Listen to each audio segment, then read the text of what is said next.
নমস্কার। অপরাজিতারা ত্রয়োদশ পর্ব। আমি বাসব দত্তা। আজকে যার কথা বলবো, আহ, তিনি আশেপাশের মানুষকে বাঁচাতে গিয়ে তার নিজের সমস্ত রেকর্ড আহ, জ্বালিয়ে দেন, যাতে আশেপাশের মানুষরা ধরা না পারে। আজকের যুগে বসে এরকম মানুষদের বোঝা সত্যি খুব আহ, দুরূহ। কারণ আমরা আহ, একটা খুব নগণ্য থেকে নগণ্যতর জিনিস যতক্ষণ না সোশ্যাল ওয়ালে দিতে পারছি এবং সেটা দেখে মানুষের লাইক আসছে, এমনকি সেই লাইক যদি ঠিকমতো না আসে তাতে অবসাদে ভুগছি, আমাদের পক্ষে বোঝা একটু মুশকিল, তাই না? এবং তাঁদের নিয়ে উদযাপন করা তো সম্ভবই নয়।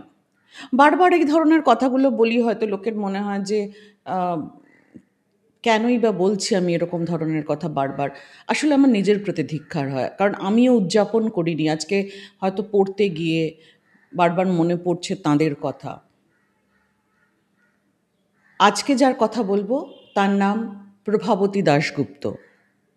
তার সম্পর্কে নথি খুব কম আছে, তাই কিছু রেকর্ড, কিছু কথা শোনা, কিছু মানে কারোর রিসার্চ, এইসবের জায়গা থেকে আমরা যেটুকু পেয়েছি সেটুকু নিয়ে তাঁর গল্প আজকে সাজিয়েছি। তাঁর জন্ম ১৯০০ থেকে ১৯০৫-এর মধ্যে পূর্ব বাংলার, সম্ভবত বরিশালে। বাবা ছিলেন সুশিক্ষিত, মৃদুভাষী, পড়ুয়া মানুষ, স্বদেশী আন্দোলনের সঙ্গে যুক্ত। মা ধর্মপরায়ণা এক মহিলা। জালিয়ানওয়ালাবাগের হত্যাকাণ্ড মোড় ঘোরায় তাঁর জীবনের। তিনি দেখেন মা খবরের কাগজ পড়ে কাঁদছেন। জিজ্ঞেস করলে জানতে পারেন এই অমানুষিক নারকীয় ঘটনার বৃত্তান্ত, এবং জন্ম হয় আর এক বীরাঙ্গনার। অবশ্য এই জালিয়ানওয়ালাবাগের হত্যাকাণ্ড এরকম বহু বীরাঙ্গনা বা অনেক বিপ্লবীদের জন্ম দিয়েছিল, সে সে গল্প শোনা যায় বিভিন্ন খবরের থেকে। সো এইগুলো মানে এই ধরনের ঘটনা ওই সময় অনেককে ভিত নাড়িয়ে দিয়েছিল। তিনি যোগ দেন এই আমাদের শ্রীমতী প্রভাবতী দাশগুপ্ত যোগ দেন অনুশীলন সমিতি এবং যুগান্তর সমিতিতে, মানে সশস্ত্র আন্দোলনে জড়িয়ে পড়েন। না, ইনিও বন্দুক তুলে নেননি, কিন্তু বাঁচিয়েছিলেন অগণিত বিপ্লবীকে। কিভাবে সেই গল্পগুলোই শুনব।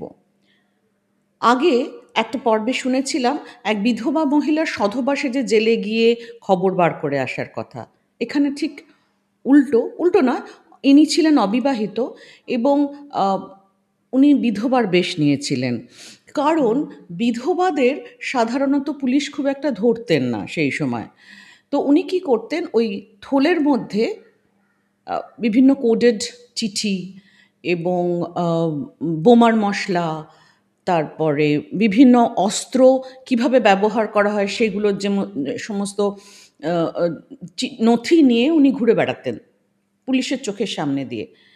এত শান্ত স্বভাবের মানুষ ছিলেন উনি, এত এত বিদগ্ধ দেখতে ছিল তাকে, পুলিশ ভাবতেও পারেননি তিনি কি ভয়ঙ্কর একটা কাজ করে চলেছেন।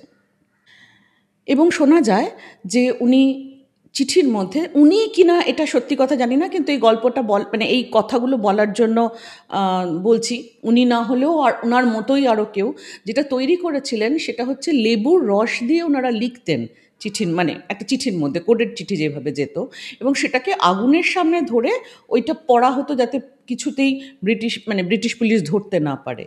আমরা আজকাল ওটিটি সিরিজে প্রচুর সিরিজ দেখি যেখানে ভয়ঙ্কর ভয়ঙ্কর কাণ্ড করে। আজ থেকে প্রায় প্রায় 80-90 বছর আগে আমাদের দেশে এই মানুষগুলো উইদাউট এনি টেকনোলজি এসব করে গেছেন।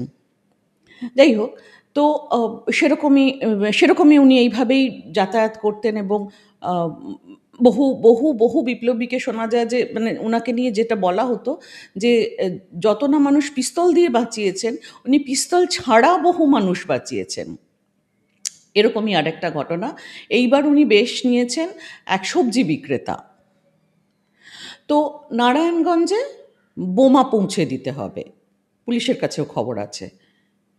তো কাকে দিয়ে পাঠানো যাবে? কোনো কোনো পুরুষ মানুষকে দিয়ে তো যাবে না, তার মানে অনায়াসে পুলিশের নজরে পড়বে। তাই এই ভদ্রমহিলা কী করলেন না, এক সবজি বিক্রেতার সাজে 7 কিলোমিটার হাঁটা শুরু করেন। রাস্তায় পুলিশ ধরে, সঙ্গে একটা মাটির হাঁড়ি, যার মধ্যে বোমা রাখা, যে বোমা নিয়ে পুলিশ খুঁজে বেড়াচ্ছে। তো যথারীতি পুলিশের হাতে পড়ে এবং পুলিশ জিজ্ঞেস করে যে কি চলছে বা কি নিয়ে যাচ্ছে।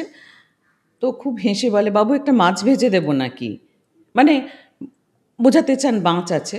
পুলিশ ছেড়ে দেয়, মানে এমনই তার অভিনয় সুকৌশলে তিনি বেরিয়ে চলে যান এবং যথাস্থানে পৌঁছে দেন। এরকম অগণিত খবর, মানে গল্প আছে ওনাকে নিয়ে, এবং সেই সূত্রেই বোঝা যায় যে মানে অবশ্যম্ভাবীভাবেই পুলিশের কাছেও পৌঁছাবে সে খবর। 1932 সালে তিনি ধরা পড়েন, প্রথমে প্রেসিডেন্সি জেলে এবং হুগলি ডিটেনশন ক্যাম্পে। তারপরে এই মহিলা ছিলেন অসম সাহসী। শোনা যায় তাকে আলাদা ঘরে রাখা হতো, কারণ তার মনোবল অন্য বন্দীদেরও ভাঙতে, মানে মনোবল ভাঙতে গিয়ে যে, মানে উনি অন্য বন্দীদের মনোবল গড়ে তুলতেন, যার জন্য ভাঙা যেত না তাদের, সেই জন্য পুলিশ আলাদা করে রাখতেন। তাছাড়া তো অনশন ছিলই, অকথ্য অত্যাচার চলছিল।